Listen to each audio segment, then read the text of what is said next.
안녕하십니까. 안근무의 휙서비스입니다. 뉴욕 증시가 이틀째 내렸습니다. Good is bad였습니다. 경제지표가 너무 좋게 나와서 긴축 우려가 고조됐습니다. 주식시장의 하루 전체 흐름을 살펴보는 데는 지수 선물이 유용합니다. 나스닥 100 선물입니다. 정규장 개장 직후 뉴욕 오전 10시를 향하면서 분출하다가 금세 내리꽂고 맙니다. 오전 10시 정각이 한번, 이어서 10시 9분에 또 한번 악재성 뉴스들이 증시를 타격했습니다. 먼저 10시에 나온 악재는 이겁니다. 미국 5월 ISM 제조업 지수가 예상과 달리 전월비 0.7포인트 올랐습니다. 시장에서는 2020년 7월 이후 약 2년 만에 최저치로 밀렸을 걸로 봤는데 실제로는 업황 모멘텀이 반등을 이뤄냈습니다. 연준의 공격적 금리 인상 경로에 걸림돌이 없어 보였습니다.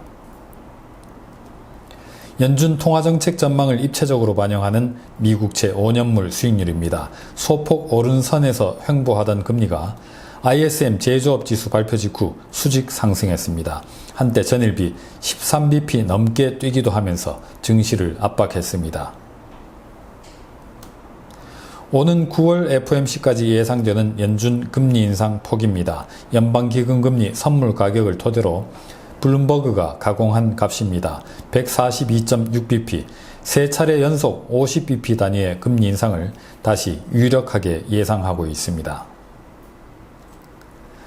주요 10개국 통화들에 대한 블룸버그 달러 인덱스입니다. 역시 국채금리와 똑같은 궤적을 그렸습니다. 뉴욕 오전 10시 ISM 제조업 지수가 나온 시간에 다른 경제지표 발표도 있었습니다. 미국 기업들의 구인 규모입니다. 지난 4월 중 1140만 명으로 줄었습니다. 지난 1월 이후 첫 감소세입니다. 노동 수요가 약해졌으니까 임금 압력도 약해질 수 있겠습니다. 그러나 예상보다는 좀 높게 나왔습니다. 절대 수준도 여전히 역대 최고치 부근입니다. 게다가 앞선 3월 수치가 대대적으로 상향 수정됐습니다. 극단적으로 타이트한 노동 수급에 별다른 변화가 없었습니다. 뉴욕 오전 10시에는 또 한 가지 주목할 만한 뉴스가 있었습니다. 캐나다 중앙은행의 금리 인상입니다.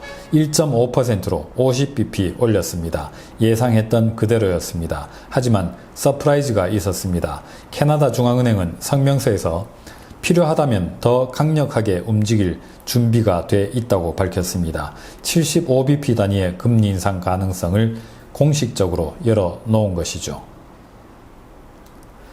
바로 이어서 뉴욕 시간 오전 10시 9분 미국 최대 은행 JP모건의 제이미 다이먼 회장이 눈에 띄게 비관적으로 바뀐 경제 전망을 내놨습니다. 경제 허리케인이 온다면서 스스로 대비하는 게 좋을 것이라고 경고했습니다.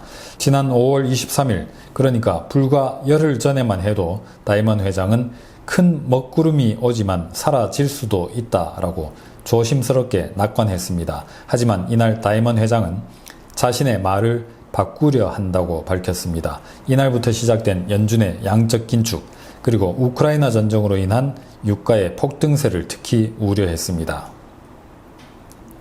하지만 같은 회사 JP모건의 유명한 전략가 마르코 콜라노비치는 같은 날 보고서에서 리세션은 없을 것이라고 주장했습니다.